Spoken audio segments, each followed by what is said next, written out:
Good morning.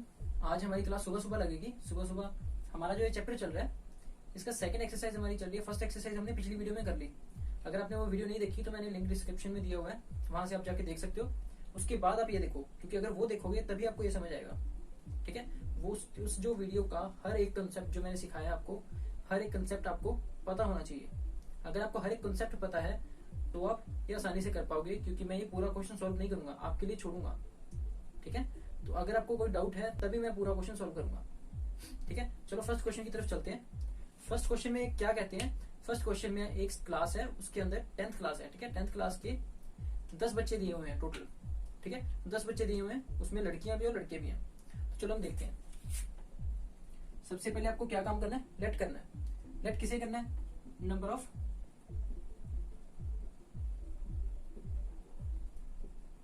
Boys को आपने late करना है x।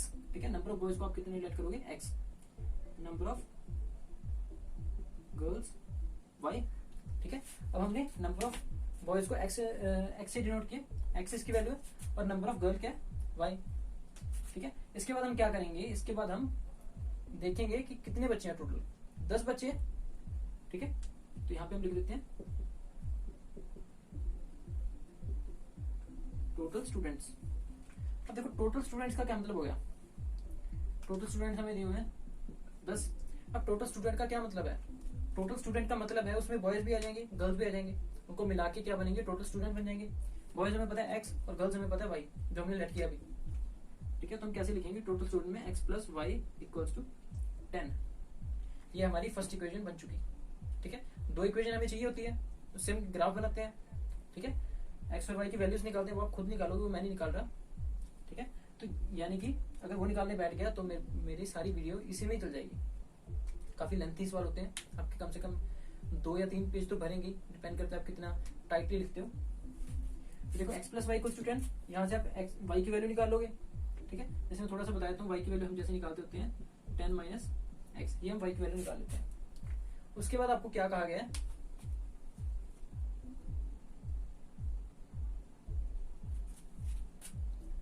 उसके बाद आपको क्या कहा गया है? उसके बाद आपको क्या कहा गया है कि नंबर ऑफ गर्ल्स 4 ज्यादा है बॉयज के मुकाबले। ठीक है, यानी कि नंबर ऑफ गर्ल्स बॉयज के मुकाबले 4 ज्यादा है। ठीक है, अब अगर गर्ल्स ज्यादा हैं तो गर्ल्स 4 ज्यादा है ना, तो सॉरी, स्टेटमेंट को हम देखेंगे। Number of girls is 4 more than boys. ठीक है, तो उसको हम ब्रेक डाउन करते हैं। पिछली वीडियो में मैंने ब्रेक डाउन करना सिखाया हुआ है, कैसे हम एक एक पूरी स्टेटमेंट को हम कैसे ब्रेक डाउन करेंगे। आपको डायरेक्टली लिख के दिखाता हूँ। ठीक है, हमारा जो आंसर आएगा वो आएगा नंबर ऑफ गर्ल्स क्या थी? y 4 मोर है किससे? बॉयज से। ठीक है, या फिर हम ऐसे कह सकते हैं कि अगर बॉयज में 4 और जोड़ दें तो वो नंबर ऑफ गर्ल्स आ जाएंगी। ठीक है, जितने टोटल बॉयज हैं उनमें 4 और प्लस कर दें तो हमारे पास क्या आ जाएंगी? Number of girls. तो देख लेते हैं, इसे इक्वेशन बनाते हैं। x minus Y equals to 4, ये इक्वेशन बन गई रीअरेंज करके। यहाँ से आप क्या करोगे? y की वैल्यू निकाल लोगे दोबारा। ठीक है, यहाँ से y की वैल्यू निकाल के आपके वो दो आपको आंसर आ जाएंगे। जैसे x की 2 वैल्यूज आ जाएंगी, y की 2 वैल्यूज आ जाएंगी। यहाँ से भी x की 2 वैल्यूज, y की 2 वैल्यूज, फिर आप एक ग्राफ ड्रॉ कर दोगे। ठीक है, कुछ नहीं करना, एक सिंपल ग्राफ ड्रॉ करना है। ठीक है, ये फर्स्ट क्वेश्चन है, फर्स्ट क्वेश्चन का फर्स्ट पार्ट है। तो इसी के जैसे बाकी के सभी क्वेश्चन है, आप उसको खुद सॉल्व करोगे। ठीक है, मैं आपको बेसिक सिखा रहा हूँ। ठीक है, सारी क्वेश्चन मैं करने लगे फिर आप क्या करोगे? ठीक है, तो बेसिक क्वेश्चन मैं आपको सिखा रहा हूँ। पर अगर फिर भी आपको कोई डाउट हुआ पूरी एक्सरसाइज में, आप कमेंट में लिख सकते हो कि सर मेरे को इस क्वेश्चन में डाउट है, तो वो क्वेश्चन मैं आपको दोबारा से पूरा करके दिखाऊंगा, एक अलग से वीडियो बना दूंगा उसकी। ठीक है, नेक्स्ट क्वेश्चन की तरफ बढ़ने से पहले हमें क्या सीखना पड़ेगा? कुछ टर्म्स होती हैं वो हमें सीखनी पड़ेंगी। ठीक है, वो टर्म्स मैं आपको बता रहा हूँ क्या होती हैं।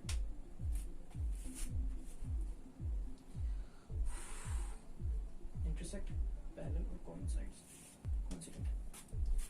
देखो नेक्स्ट क्वेश्चन की तरफ बढ़ने से पहले हमें कुछ टर्म सीखनी पड़ेगी।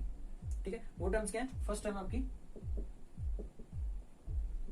इंटरसेक्ट बोला गया होगा। ठीक है, आपको क्या बोला गया होगा? इंटरसेक्ट की 2 लाइनें आपस में इंटरसेक्ट करती हैं, या फिर बोल देंगे इंटरसेक्ट ऑन अ पॉइंट। ठीक है, एक ही बात है, इंटरसेक्ट ऑन अ पॉइंट या इंटरसेक्ट। एक लाइन दूसरी लाइन को सिर्फ एक बार इंटरसेक्ट कर सकती है, इससे ज्यादा इंटरसेक्ट नहीं कर सकती वो लाइन, एक लाइन को, सिंगल लाइन को। ठीक है, तो इंटरसेक्ट का मतलब क्या होता है?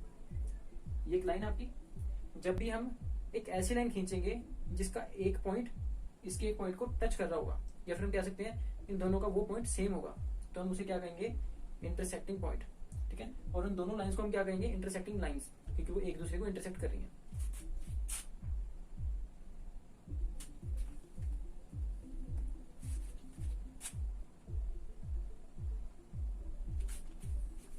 दो लाइनें, फर्स्ट वाली ए बी, दूसरी वाली सी डी, ये किस पॉइंट पे टच कर रही है, एक दूसरे को इंटरसेक्ट कर रही है ओ पॉइंट पे। ओ पॉइंट इन दोनों में कॉमन है, ओ पॉइंट को हम कहेंगे इंटरसेक्टिंग पॉइंट। सेकंड नंबर पे आपका आता है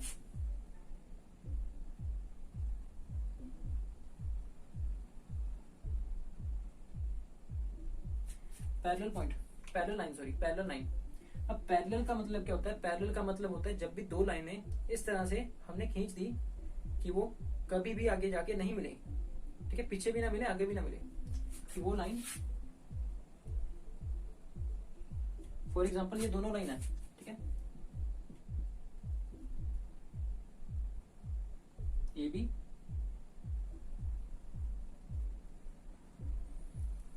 और सी डी, ए बी और सी डी दो लाइनें। तो ये दो लाइनें क्या है, ना तो पीछे हम अगर इनको एक्सटेंड कर दें तो भी नहीं मिलेंगी, आगे एक्सटेंड कर दें तो भी नहीं मिलेंगी, ठीक है। और अगर एक लाइन इन दोनों को इंटरसेक्ट करेगी तो उनके एंगल्स सेम रहेंगे, ठीक है। किस एंगल पे इंटरसेक्ट करेगी वो एंगल दोनों में सेम रहेगा, ठीक है। तो पैरेलल के बाद आपके पास आता है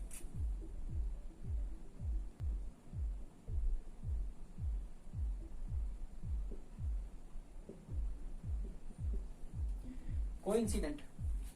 कोइंसिडेंट, कोइंसिडेंट का मतलब क्या है, जब एक लाइन दूसरी लाइन के ऊपर ओवरलैप कर जाए, ठीक है, तो उसे हम क्या कह देंगे, कोइंसिडेंट लाइंस। जैसे कि एक लाइन ये है,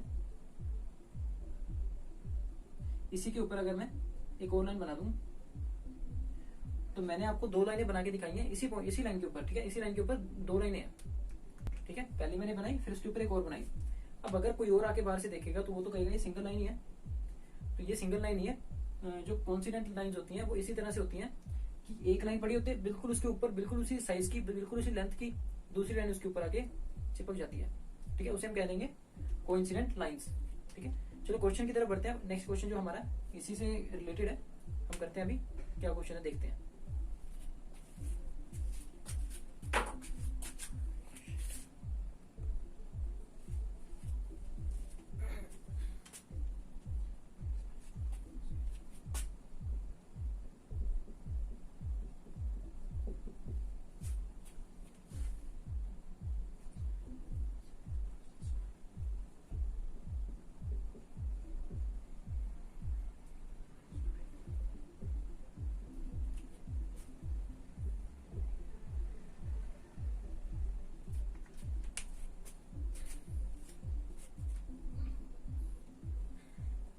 तो नेक्स्ट क्वेश्चन हमारा क्या है, नेक्स्ट क्वेश्चन है हमारा 5x minus 4y plus 8 equals to 0, 7x plus 6y minus 9 equals to 0। तो ये क्वेश्चन है, ये हमने सॉल्व करना है। इसमें हमने क्या बताना है कि क्या ये दोनों लाइंस, ये लाइंस की इक्वेशन है, ये तो आपको पता ही होगा, यहाँ तक हमने किया है तो आपको ये पता चल ही गया होगा कि ये इक्वेशन लाइन को रिप्रेजेंट करती है, क्योंकि ये लीनियर इक्वेशन है, ठीक है। तो ये लीनियर इक्वेशन है, ये किस लाइन को रिप्रेजेंट कर रही है, किन दो लाइंस को रिप्रेजेंट कर रही है, क्या ये पैरेलल लाइंस को रिप्रेजेंट कर रही है, क्या ये कोइंसिडेंट लाइंस को रिप्रेजेंट कर रही है, या फिर ये एक इंटरसेक्टिंग लाइंस को रिप्रेजेंट कर रही है, ठीक है। तो हम कैसे बताएंगे, देखो जो हमें किस चीज से हमें कंपेयर करना है, ax plus B Y plus C equals to 0, ये एक फंडामेंटल इक्वेशन होती है, ठीक है। इस किसी इक्वेशन के अंदर हम ए बी और सी की वैल्यू पुट करते हैं तो हमारी इक्वेशन बन जाती है, ठीक है। तो ये जो इक्वेशन है, इस इक्वेशन से हमने कंपेयर करके ए बी और सी की वैल्यू निकाल लेनी है, ठीक है। अब आप बोलोगे सर एक ही में इसमें से भी एक ही वैल्यू निकालेंगे, इसमें से भी एक ही वैल्यू निकालेंगे, तो आप क्या करो, इनको नाम दे दो, इसको दे दो a1 b1 c1 और a2x plus b2 y plus c2 equals to 0। First वाली इक्वेशन को कंपेयर कर लो फर्स्ट वाली इक्वेशन से, सेकंड वाली को कंपेयर कर लो सेकंड वाली से, ठीक है, इजी है ये। तो कंपेयर करके हमने a1 b1 c1 a2 b2 c2 की वैल्यू निकाल लेनी है, ठीक है। फिर आप लिखोगे a1 की वैल्यू क्या आ गई आपके पास 5, a2 की वैल्यू सॉरी b1 की वैल्यू क्या आ गई आपके पास। अब देखो ये 4 है, ठीक है, हम इसको कैसे लिखेंगे 5x। ये आपने माइंड में करना है, ठीक है, कॉपी पे लिख के नहीं करना, लिख के कर सकते हो करना तो, बाकी मेरे को नहीं लगता जरूरत होगी आपको। तो आपको इसको किस तरह से लिखना है, प्लस माइनस 4y, इस तरह से लिखना है, ठीक है। तो y का कोफिशिएंट क्या है यहाँ पे b1 और यहाँ पे y की कोफिशिएंट क्या है -4। तो इसकी वैल्यू आ गई -4, c1 8, a2 7, b2 6 और c2। दोबारा से हम क्या करेंगे यहाँ पे 7x plus 6y plus -9 equals to 0, ठीक है। माइनस को अंदर ले लिया और बाहर प्लस आ गया और ब्रैकेट में बंद कर लिया हमने -9 को, ठीक है। तो c की वैल्यू क्या आ गई -9, ठीक है, c की वैल्यू आ गई -9। चलो फिर स्टार्ट करते हैं। हमारे पास एक a1 a2 b1 b2 c1 c2 की वैल्यू है। तो मैं आपको बताता हूँ कौन सी पैरेलल होती है, कौन सी कोइंसिडेंट होती है और कौन सी इंटरसेक्टिंग होती है, ठीक है। यहाँ पे हम करते हैं, मानो आपकी a1 upon a2 equals to b1 upon b2 नहीं है, ठीक है, ये नहीं है। तो आप क्या कहोगे कि ये जो दो लाइनें हैं ये एक पॉइंट के ऊपर इंटरसेक्ट कर रही हैं, ठीक है। तो ये इंटरसेक्टिंग लाइंस है, ठीक है, दोनों कौन सी लाइंस है, इंटरसेक्टिंग लाइंस। उसके बाद आपके पास आ गया a1 upon a2 equals to b1 upon b2, पर ये c1 अपॉन c2 के इक्वल नहीं आया, ठीक है। यहाँ पे तो a1 upon a2 b1 upon b2 यही इक्वल आए थे, तो हमने सीधा डायरेक्टली बोल दिया इंटरसेक्टिंग लाइन, या फिर आप क्या कह सकते हो तीनों में से कोई भी इक्वल नहीं है तो कौन सी लाइन है वो इंटरसेक्टिंग लाइन है, ठीक है। पर इसमें फर्स्ट वाली दो इक्वल है और ये सेकंड वाली की इक्वल नहीं है, यानी कि c1 अपॉन c2 अलग है, ठीक है। तो यहाँ पे आप क्या लिखोगे, ये कौन सी लाइन है, पैरेलल लाइंस, ठीक है, पैरेलल लाइन जो कि आगे जाके कभी कहीं पे भी नहीं मिलती, ठीक है। तो इसके बाद a1 upon a2 b1 upon b2 c1 upon c2, अब ये तीनों इक्वल हैं। तो एक बच गया, कौन सा बच गया, कोइंसिडेंट। कोइंसिडेंट लाइन जो हो जाएंगी, ठीक है। ये क्यों, क्योंकि सभी के सभी इक्वल हैं, ठीक है। तो चलो इसको साइड पे एक डिब्बे में बंद कर देते हैं, लिख लो कॉपी में, ठीक है। शायद आपकी बुक में नहीं लिखा हुआ ये, ठीक है, आपको बुक में लिखा नहीं हुआ तो आप कॉपी में लिख लो, मैंने देखा नहीं, ध्यान नहीं दिया होगा मैंने, या फिर तो आप ये कॉपी पे लिख लो। देखो हम क्या करेंगे, डायरेक्टली इस फॉर्म में लेंगे, a1 अपॉन a2 के फॉर्म में लेंगे, a1 upon a2 equals to b1 upon b2 equals to c1 upon c2, ठीक है। अब हम क्या करेंगे, एक के करके सभी की वैल्यू डाल देंगे, a1 की 5 और 7 -4 और 6 8 और -9। अब देखो देखने से ही पता चल रहा है कि कोई भी इक्वल नहीं है। अगर हम यहाँ से काट भी देंगे, इन दोनों को सिंप्लीफाई कर देंगे, ऊपर क्या आ जाएगा 2 आ जाएगा, नीचे आ जाएगा 3, और ऐसा कुछ भी नहीं है यहाँ पे। तुम क्या कहेंगे कि ये तीनों ही एक दूसरे की इक्वल नहीं है, ठीक है, तीनों ही अलग है यहाँ पे। तो अगर ये तीनों ही अलग हैं तो यहाँ पे मैंने क्या बताया था, इंटरसेक्टिंग, यानी कि ये दो लाइनें जो है, ये दो लाइनों की जो इक्वेशन दी हुई है ये वाली, ये कौन सी इक्वेशन है, दो लाइनों की इंटरसेक्टिंग लाइनों की इक्वेशन है, ठीक है। तो बाकी के क्वेश्चन आप कर लेना, एक में पैरेलल आ जाएगा, एक में कोइंसिडेंट लाइन आ जाएगी, वो आपको देखना है कि कौन से में क्या आएगा, ठीक है। छोटा सा क्वेश्चन है, आसानी से कर लोगे, ठीक है। तो चलो नेक्स्ट क्वेश्चन की तरफ जाते हैं। नेक्स्ट जो आपका क्वेश्चन है वो क्वेश्चन है इस तरह से, आपको दो इक्वेशन दी जाएंगी जैसे यहाँ पे दी गई है। इसमें आपने क्या फाइंड आउट करना था, पैरेलल, इंसिडेंट और कोइंसिडेंट लाइंस, ठीक है। तो नेक्स्ट में आपने क्या फाइंड आउट करना है, डिपेंडेंट, कंसिस्टेंट और इनकंसिस्टेंट, ठीक है। ये तीन तरह की लाइंस आपने फाइंड आउट करनी है, इजी है, कुछ आपको नहीं करना। एक मैं साइड पे लिख दूंगा जैसे इनकी लिखा था, इस क्वेश्चन में लिखा था, तो उसी अकॉर्डिंग हम सारा क्वेश्चन कर लेंगे, ठीक है। तो सबसे पहले देखते हैं कंसिस्टेंट। कंसिस्टेंट के लिए क्या होगा, a1 अपॉन a2 इक्वल नहीं होंगे तो हम क्या बोलेंगे, कंसिस्टेंट है, ये कंसिस्टेंट पेयर ऑफ लाइंस है, ठीक है। और उसके बाद अगर आपका इस तरह से आ जाए a1 upon a2 is equal to b1 upon b2 is not equal to c1 upon c2, तो आप इसे क्या बोलोगे, इनकंसिस्टेंट, ठीक है, इनकंसिस्टेंट पेयर ऑफ लाइंस। उसके बाद अगर आपका तीनों इक्वल आ जाए, जैसे कि a1 upon a2 equals to b1 upon b2 c1 upon c2, अब ये तीनों इक्वल है, अगर ये आपके पास कभी भी तीनों इक्वल आ जाए तो आप क्या बोलोगे कि क्या है, कंसिस्टेंट है, और क्या है,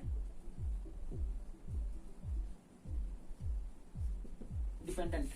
ठीक है, कंसिस्टेंट भी है ये और डिपेंडेंट भी है, दोनों ही है ये। ठीक है, तो ये आपको समझ आ गया होगा। ठीक है, तो ये हम इसी क्वेश्चन में अप्लाई कर लेते हैं। A1 ये यहाँ पे भी लिख देते हैं, A1/A2 is not equal to B1/B2 is not equal to C1/C2। ये कौन सी लग रही है, फर्स्ट वाला, यानी कि कंसिस्टेंट है ये। ठीक है, तो इस तरह से आपके ये थर्ड क्वेश्चन भी आपका आसानी से हो जाएगा। नेक्स्ट क्वेश्चन जो आपका है वो स्टेटमेंट वाला क्वेश्चन है। ठीक है, अब आपको स्टेटमेंट देके घबराना नहीं है, पूरे इसमें क्या करना है आपको, सिर्फ और सिर्फ दो इक्वेशंस को फाइंड आउट करना है। किसी भी तरह फाइंड आउट करो, पर हमें दो इक्वेशन चाहिए। अगर हमारे पास दो इक्वेशन आ जाएंगी तो हम क्या करेंगे, उन दो इक्वेशन का यूज करके आंसर फाइंड आउट कर लेंगे। ठीक है, तो हमें दो इक्वेशन चाहिए। जैसे कि आपको क्या बोला गया है कि एक गार्डन है, उसका जो पैरामीटर है उसका हाफ क्या है, कितना दिया आपको, हाफ। इसमें आपको क्या कहा गया है, इसमें आपको कहा गया है कि जो पैरामीटर है हाफ है किसका, 36 का। ठीक है, half of the parameter is 36। इस तरह से आपको बोला गया। तो देखो आपको क्या करना है, सबसे पहले वो इक्वेशन लिख लेनी है। सबसे पहले हम क्या करेंगे, सबसे पहले हम करेंगे लेट करेंगे, सपोज करेंगे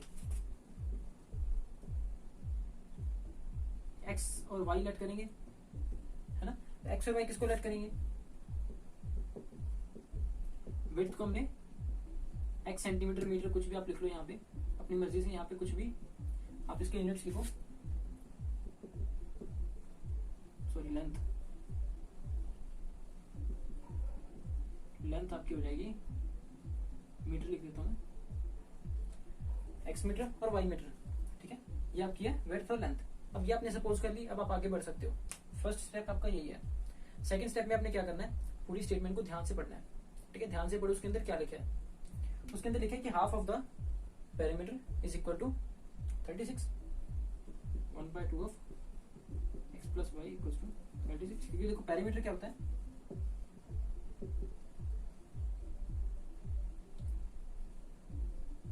पैरामीटर क्या होता है, parameter is equal to 2 into length plus width. ठीक है, ये होता है पैरामीटर का फॉर्मूला। तो भी आपने यहाँ पे क्या किया, लेंथ और विड्थ की यहाँ पे xy लिख दिया। ठीक है, और 2 को मल्टीप्लाई कर दिया उसके साथ। अब देखो यहाँ पे जो अंदर 2 पड़ा है और बाहर 2 पड़ा है, दोनों कट जाएंगे और x प्लस वाई किसके इक्वल आ जाएगा आपका, 36 के इक्वल। ठीक है, एक इक्वेशन हमें सक्सेसफुली मिल चुकी है। उसके बाद आपको क्या कहा गया, लेंथ आपकी जो है 4 मोर देन विड्थ। ठीक है, यानी कि अब देखो लेंथ इज जहां पे लग गया वहां पे ब्रेक हो जाएगी स्टेटमेंट। एक साइड लेफ्ट साइड में आ जाएगी, एक साइड राइट में। Length is 4 more than width, यानी कि लेंथ इज का इक्वल टू, अब लेंथ को हमने क्या लिखा था, y लिखा था, 4 मोर देन विड्थ यानी कि 4 प्लस x। ठीक है, समझ आ गया कैसे करा। देखो अगर आपको ब्रेक डाउन करना नहीं आ रहा तो आप पिछली वीडियो देख सकते हो, उसके अंदर दिया हुआ है मैंने, बार बार आप देखो, उसी पार्ट को बार बार रिवाइंड करके देखो, अच्छे से समझ आ जाएगा, क्योंकि वही बेसिक कंसेप्ट है। ठीक है, मे बी फ्यूचर में मैं आपको एक स्पेशल वीडियो बना दूंगा जिसमें कॉम्प्लिकेटेड से कॉम्प्लिकेटेड स्टेटमेंट को मैं तोड़ूंगा, ब्रेक डाउन करूंगा। तो x minus Y equals to -4। ठीक है, तो ये आपकी सेकेंड इक्वेशन आ गई। इक्वेशन 1, इक्वेशन 2, इक्वेशन 1 और इक्वेशन 2 का यूज करो और वैल्यू फाइंड आउट करो। करके देखते हैं, आप क्या करो, हम यहाँ पे साइड में करते हैं ना, यहाँ पे करते हैं x plus Y equals to 36, x minus Y equals to -4। तो अब हमें कुछ करने की जरूरत नहीं है, सिंपल जैसे एडिशन और सब्ट्रैक्शन करते थे वैसे हम करेंगे, एक्स वाई के टर्म में करेंगे। अगर एक x में दूसरा x जोड़ दें तो हमारे पास क्या आ गया, 2x। अगर एक y में से दूसरा y माइनस कर दें तो हमारे पास क्या आ गया, 0, that is equal to 36 minus 4, 32। यानी कि 2x किसके इक्वल आ गया, 32 के। x किसके इक्वल आ गया, 16। ठीक है, x 16 के इक्वल आ गया। अब इस वैल्यू को उठाओ और कहीं भी भर दो, इसके अंदर भर लेते हैं, डायरेक्ट हमें यहाँ पे दी हुई है इक्वेशन। तो अगर इसके अंदर हम वैल्यू भरें तो हमारे पास क्या आ जाएगा, y is equal to 4 plus 16 that is equal to 20, और 20 आपका आंसर आ गया। अब आप क्या करोगे, y को क्या कहोगे, लेंथ, और x को क्या कहोगे विड्थ, यानी कि आपकी विड्थ कितनी आ गई 16 और लेंथ कितनी आ गई 20। अब देखो यहाँ पे मैंने क्या किया, विड्थ और लेंथ को xy लिया, आप इंटरचेंज कर सकते हो, विड्थ को y ले लो, लेंथ को x ले लो, कुछ मर्जी कर लो, आंसर आपका वही आएगा, हमेशा आपका आंसर वही आएगा। ठीक है, नेक्स्ट क्वेश्चन देखते हैं। नेक्स्ट क्वेश्चन थोड़ा सा इजी है, थोड़ा सा क्या बहुत इजी है।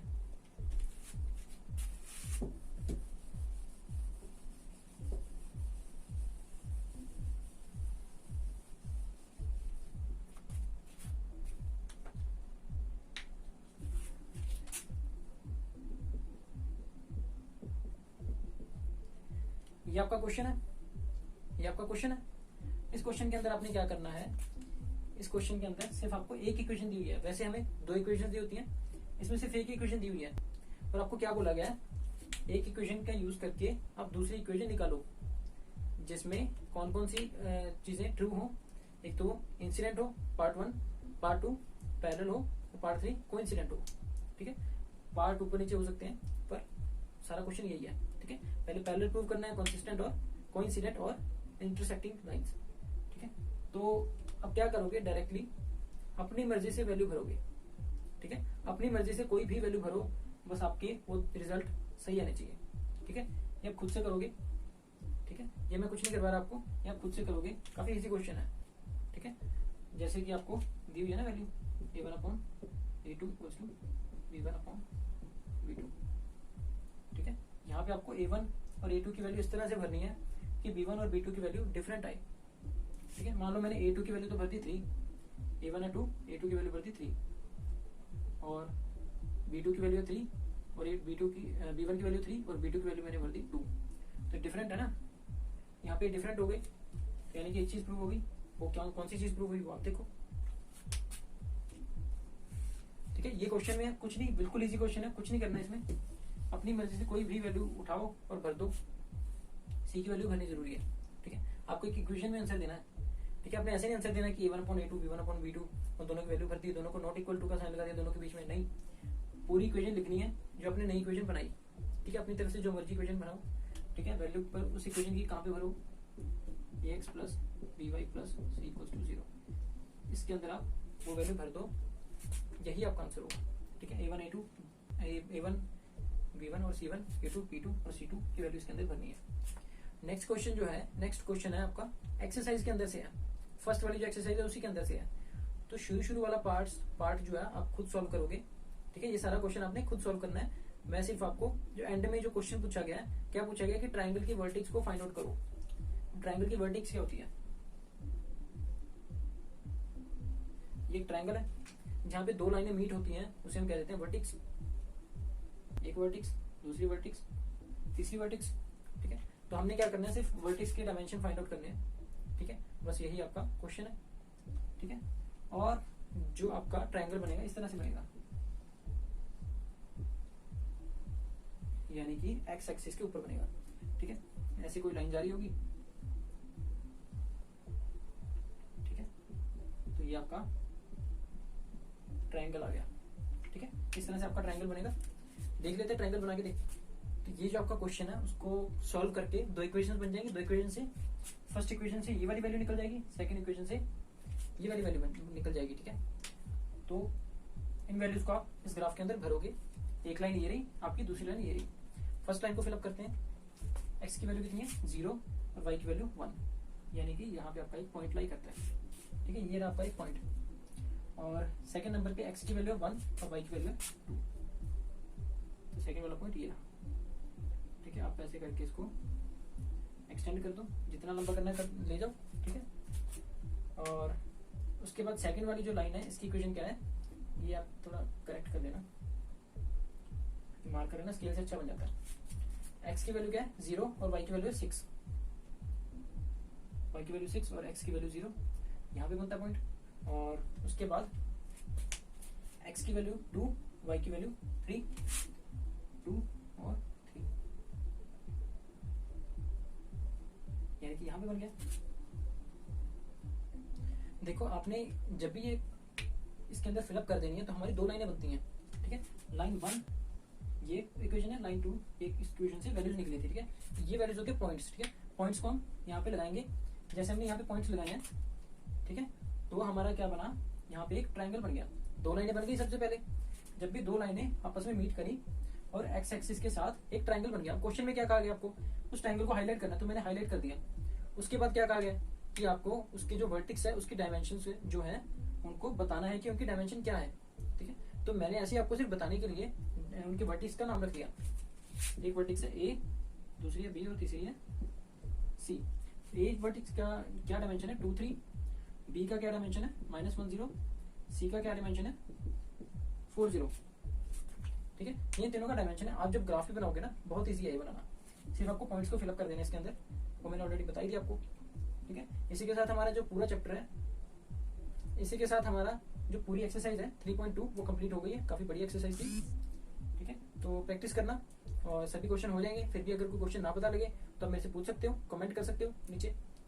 ठीक है, और अगर आपको वीडियो पसंद आई तो आप प्लीज वीडियो को लाइक करो और मेरे चैनल को सब्सक्राइब करो, ताकि आपके पास हर वीडियो जैसे ही मैं आपको अपलोड करूँ सबसे पहले आपके पास आ जाए। ठीक है, चलो मिलते हैं फिर नेक्स्ट वीडियो में। ओके, प्रैक्टिस करो, सी यू।